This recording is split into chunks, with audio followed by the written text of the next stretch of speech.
ఇంకా నేను అతన్ని చూసినప్పటికి నేనైతే చాలా భయంతో టెన్షన్ పడిపోయాను.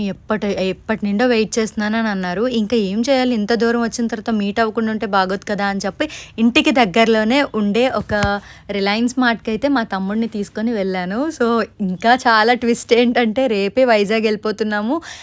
ఈరోజు అలా రిలయన్స్ మార్ట్‌కి వెళ్దాము అని చెప్పి నేను తమ్ముడు లిఫ్ట్‌లో దిగి సైలెంట్‌గా వెళ్ళిపోయాము. వెళ్ళిన తర్వాత తను కూడా వచ్చారు. బ్రదర్ అండ్ తిను ఇద్దరు వచ్చారు. సో, అక్కడ కొన్ని డ్రింక్స్ అయితే చూస్ చేసుకొని తాగేసి ఇంకా ఫాస్ట్‌గా ఇంటికి మేము వెళ్ళిపోయాము. తన రూమ్‌కి వెళ్ళిపోయారన్నమాట. ఇంకా రిటర్న్ నెక్స్ట్ డే ట్రైన్ అంటే ఎన్ని గంటలకి అనేది తను కూడా ఈవినింగ్ స్టేషన్‌కి అయితే వచ్చేసారు. వచ్చిన తర్వాత తన దగ్గర మనీ కూడా లేదన్నమాట. మనీ అంతా ఖర్చు అయిపోయింది హైదరాబాద్‌లో. ఇంక ఖర్చు అయిపోతే ఇంకా మా దగ్గర, నా తమ్ముడి దగ్గర, నా దగ్గర ఉంటే 500 తనకిచ్చి టికెట్స్ తీసుకున్నారు. ఇంకా ఇంటికి రాగానే ఆ మనీ రిటర్న్ అయితే ఇచ్చేసారన్నమాట. ఎంత భయం వేసిందంటే ఎవరికైనా తెలిసిపోతుందేమో. ఇంకొక ట్విస్ట్ ఏంటి అంటే మేము ఏ బోగీలో అయితే కూర్చున్నామో మాకు వాళ్ళు రిజర్వేషన్ కూడా చేయించుకోలేదు. కాకపోతే మేము రిజర్వేషన్‌లో ఉండే బోగీలోనే వాళ్ళు కూడా ఎక్కి మా ఎదురు సీట్లోనే కూర్చున్నారు.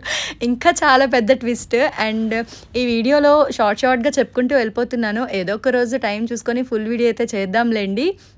అండ్ చాలా ట్విస్ట్‌లయితే ఉన్నాయి మా లవ్ స్టోరీలో. కానీ ఒకటి ఏంటి అంటే పూర్తిగా లవ్ చేసిన తర్వాత ఆ లవ్డ్ పర్సన్‌నే మనం మ్యారేజ్ చేసుకుంటే ఎంత బావుంటుందో కదా! వాటెవర్ ఇట్ మే బీ అది ఫర్దర్‌గా బావుంటుందో, లైఫ్ బాగోదో అది పక్కన పెడితే నిజంగా లవ్ చేశాము అని అనుకుంటే లైఫ్ లాంగ్ తనతోనే మనం ఉండాలి.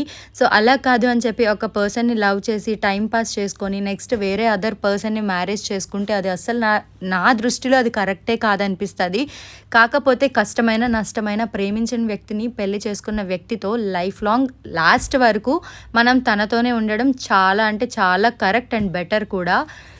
సో, ఇలా జరిగిందన్నమాట. ఇంకా చాలా అంటే చాలా భయం వేసి నెక్స్ట్ డే అయితే వైజాగ్ వచ్చేసాము.